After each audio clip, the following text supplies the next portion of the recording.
నమస్తే. నేను మీ Gopi. Welcome back to మన టీవీ. ప్రస్తుతం మనతో పాటు ఉన్నారు పొలిటికల్ అనలిస్ట్ అంకమ్మరావు గారు. ఆయనతో మాట్లాడదాం. సార్ నమస్తే అండి. నమస్తే అమ్మా. సార్ జగన్మోహన్ రెడ్డికి 2024 ఒక బ్యాడ్ ఇయర్ అని చెప్పుకోవచ్చు. ఎందుకంటే పదవి దూరం అయిపోయింది, ఫ్యామిలీ దూరం అయిపోయింది. అదేవిధంగా జనాలు కూడా చాలా దూరం పెట్టేశారు. సో ఒకప్పుడు జగన్ మీద చాలా కేసులు ఉన్నాయి. క్రిమినల్ కేసులు పెట్టినా సరే జనంలో జగన్ అంటే ఒక వైబ్రేషన్ ఉండేది. కానీ ఈ 2024లో జగన్ అంటే చాలా దూరం పెట్టేశారు. ఎందుకు అంత నెగిటివిటీ ఈ ఇయర్‌లో వచ్చిందంటారా అండి? అంటే ఇది ఒక రోజు, ఒక సంవత్సరము, ఒక గంటలో జరిగిన కార్యక్రమాలైతే కాదు. అతని రాజకీయ జీవితం ప్రారంభమైంది 2009. కానీ అతని యొక్క పేరు బయటకొచ్చింది 2004 నుంచి వాళ్ళ తండ్రి ముఖ్యమంత్రి అయిన దగ్గర నుంచి. రకరకాల అభియోగాలతోటి ఆయన పేరు బయటికి రావడం కూడా జరిగింది. దానికి తోడు వాళ్ళ బాబాయ్ గారైనటువంటి వివేకానంద రెడ్డి గారిని పదవికి రాజీనామా చేయమని బలవంతం చేశాడని, దాని దృష్ట్యా ఆయన మీద దాడి జరిగిందని కూడా రకరకాల కథనాలు వినపడతా ఉన్నాయి. అప్పటి నుంచి జగన్మోహన్ రెడ్డి పేరు బయటకు వచ్చింది. అంటే అతన్ని కేంద్రానికి పంపించేసి రాష్ట్రంలో ముఖ్యమంత్రిగా వాళ్ళ తండ్రి గారు ఉన్నారు కాబట్టి లోక్సభ సభ్యుడిగా పంపించాలనే తలంపుతో జరిగిందని అతని కోరికని చెప్పని కూడా ఆ రోజు అనుకోవడం కూడా జరిగింది. ఆ సందర్భంగా అనుకోని పరిస్థితుల్లో మళ్ళీ 2009 లోపు ఆయన రాజకీయంగా ప్రవేశానికి అవకాశం దొరకల. దానికి సోనియా గాంధీ గారు అంగీకరించలేదనేది అందరికీ తెలిసినటువంటి సత్యమే. అవును.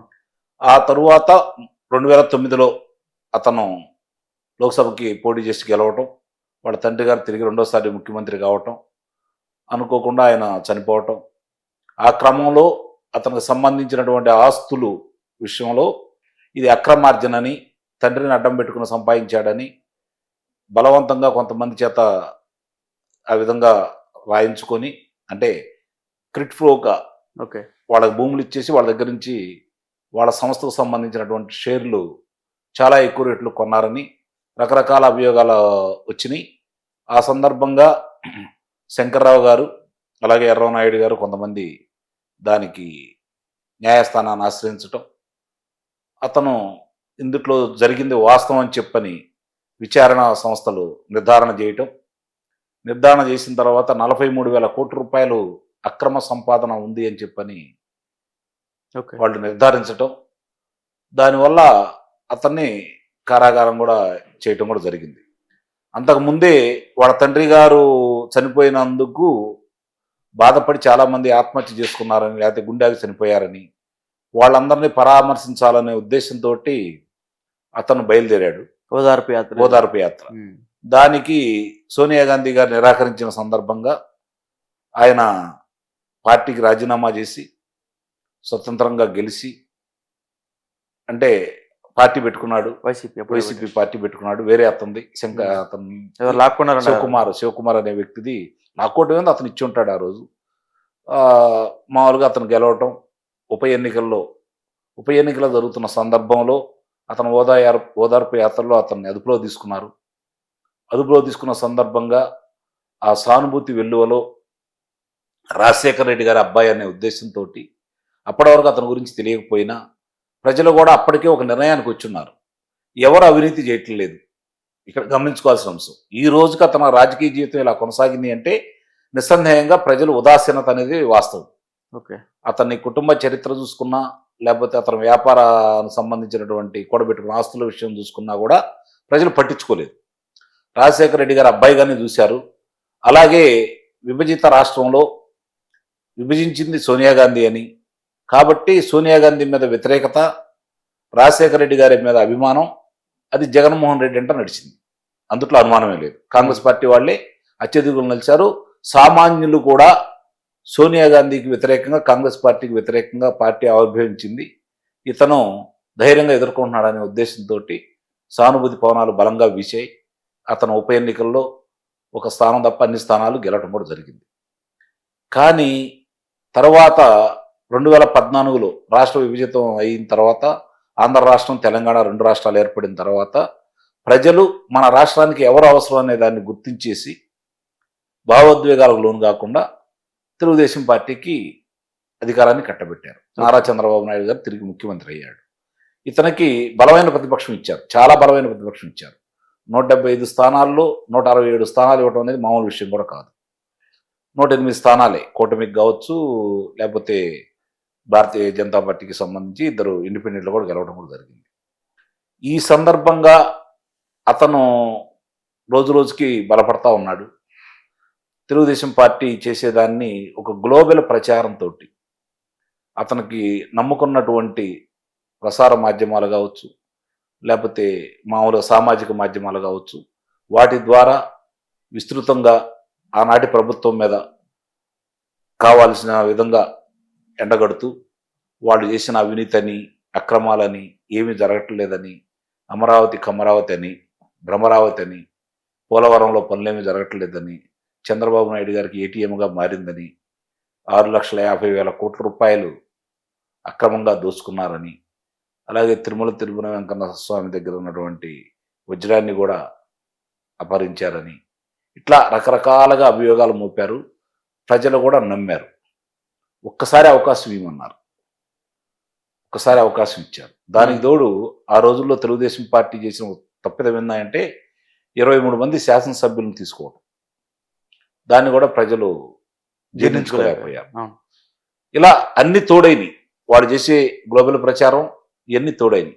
రాష్ట్రానికి వస్తున్నటువంటి పరిశ్రమల గురించి కానీ, అభివృద్ధి గురించి కానీ ప్రజలు పట్టించుకోవాలి. అమరావతి విశిష్టత కూడా ప్రజలు పట్టించుకోవాలి. నిజంగానే 29 గ్రామాలకైనా, లేకపోతే అది కమ్మవారికైనా, చంద్రబాబు నాయుడుకైనా అనే అభిప్రాయంతో ప్రజలు ఉన్నారు. అతను గెలిపించారు. గెలిపించిన సందర్భంగా అధికారంలోకి వచ్చిన తర్వాత చాలా ఊహించుకున్నారు. ఒక్క అవకాశం ఇవ్వండి, మా నాన్నగారి చిత్రపటం పక్కన నా చిత్రపటం పెట్టుకునే విధంగా 30 సంవత్సరాలు నేనే అధికారంలో ఉండే విధంగా నేను పరిపాలన చేస్తాను, అవినీతి లేని పరిపాలన చేస్తాను అని చెప్పని నమ్మబలిగితే ప్రజలు నమ్మారు, అవకాశం ఇచ్చారు. కానీ అతను ఆ ఇచ్చిన అవకాశాన్ని దుర్వినియోగం చేసుకున్నాడు. దుర్వినియోగం చేసుకోవడమే కాకుండా పారిశ్రామికవేత్తల్ని, అలాగే ఉద్యోగస్తుల్ని, ప్రజల్ని అందరినీ కూడా ఒక రకంగా చూసుకోవాలంటే హింసించాడు. ఆ హింసకి పరాకాష్టే ప్రజలు 144 స్థానాలకి కూటమి ప్రభుత్వాన్ని కట్టబెట్టడానికి అవకాశం కలిగింది. ఏ స్థాయిలో అంటే ఆశా వర్కర్లు కావచ్చు, అంగన్వాడీ వాళ్ళు కావచ్చు, లేదంటే ఉద్యోగస్తులు కావచ్చు, అధ్యాపకులు కావచ్చు, పోలీసులు కావచ్చు, రైతులు కావచ్చు, మహిళలు కావచ్చు, పారిశ్రామికవేత్తలు కావచ్చు, ఎవ్వరు కూడా ప్రశాంతంగా బతకల. దాని పర్యవసానమే మౌనంగా బరాయించారు. కొంతమంది ఎదురు తిరిగిన వాళ్ళని మట్టు పెట్టారు.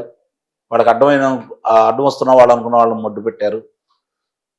చాలా దౌర్జన్యాలు చేశారు రాజకీయ పార్టీల మీద, మహిళల మీద, బలహీన వర్గాలు, ముఖ్యంగా గమనించుకోవాల్సిన బలహీన వర్గాల మీద ఒక రకమైన భయానక వాతావరణాన్ని సృష్టించేసి మేము ఇలానే పరిపాలన చేస్తామనే విధంగా కాకుండా ఎవరైతే వాళ్ళు మంత్రులుగా నియమించారో వాళ్ళందరి యొక్క నేర ప్రవృత్తి కావచ్చు, వాళ్ళు మాట్లాడే విధానం కావచ్చు, వాళ్ళు ప్రవర్తించిన విధానం కావచ్చు, ప్రజలకు ఒక రకమైనటువంటి భయానక వాతావరణం సృష్టించారు అనమాట.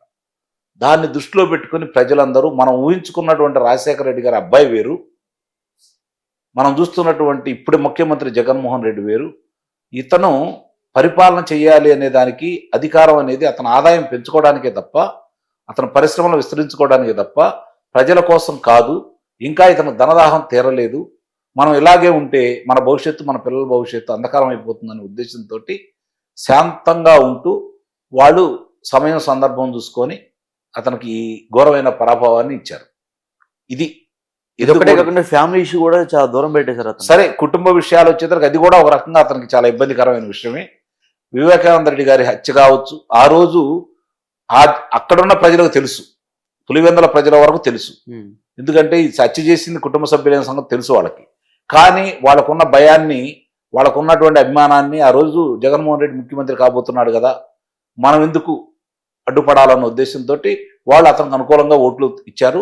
అలాగే అన్ని ప్రాంతాల్లో కూడా నమ్మి నిజమేనేమో అనే ఉద్దేశంతో వాళ్ళ బాబాయ్ గారి హత్య కూడా ఆయన కలిసి రావడం ఒక ఎత్తు అయితే, ఆ తర్వాత జరిగిన పరిణామాల్లో కుటుంబ నేపథ్యం చూసుకుంటే తల్లిగారు దూరం కావటం, తల్లిగారిని అవమానకరమైన రీతిలో గౌరవాధ్యక్షురాలు పదవి నుంచి తప్పించటం, అలాగే చెల్లెల విషయంలో ఆస్తి వివాదం, అలాగే సునీత అంటే వివేకానంద రెడ్డి గారి కుమార్తె చేస్తున్న పోరాటానికి మద్దతు తెలియకపోగా ఆయన ఎవరైతే చంపారన్న అభియోగం ఎదుర్కొంటున్నారో వాళ్ళని కాపాడుతున్నాడనే అభిప్రాయం ప్రజల్లో స్పష్టంగా కనపడి, నిజమేనేమో జగన్మోహన్ రెడ్డికి కూడా దీంట్లో సంబంధం ఉందేమో, వాళ్ళు సునీత కావచ్చు లేకపోతే షర్మిల గారు చెప్తున్న విషయాలని బాగా ప్రజల్లోకి వెళ్ళటం, అలాగే సిబిఐ వాళ్ళు సాక్ష్యాధారాలతోటి గూగుల్ టెక్ ద్వారా సాక్ష్యాధారాలు ప్రజల ముందు పెట్టడం, ఇవన్నీ కూడా ప్రజల్లో చర్చనీయాంశమై ఇలాంటి వ్యక్తి మనకి అసలు రాష్ట్రంలోనే వీళ్ళు పార్టీ మనుగడ సాగించే అవకాశం ఉండకూడదు, లేదా ఇతర అధికారంలో ఉండకూడదనే ఒకే ఒక్క కారణంతో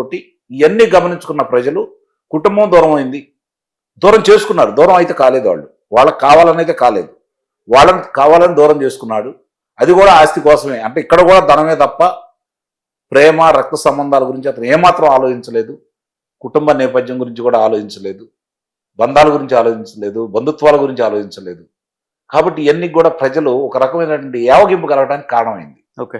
కుటుంబాన్ని ఈ విధంగా చేస్తే, తోబుట్టిన వాళ్ళని ఈ విధంగా చేస్తే, కన్నతల్లిని ఈ విధంగా చేస్తే మన పరిస్థితి ఏందనే అభిప్రాయంతో ప్రజలు వచ్చారని అయితే నేను భావిస్తున్నాను. Okay. Okay sir, thank you sir.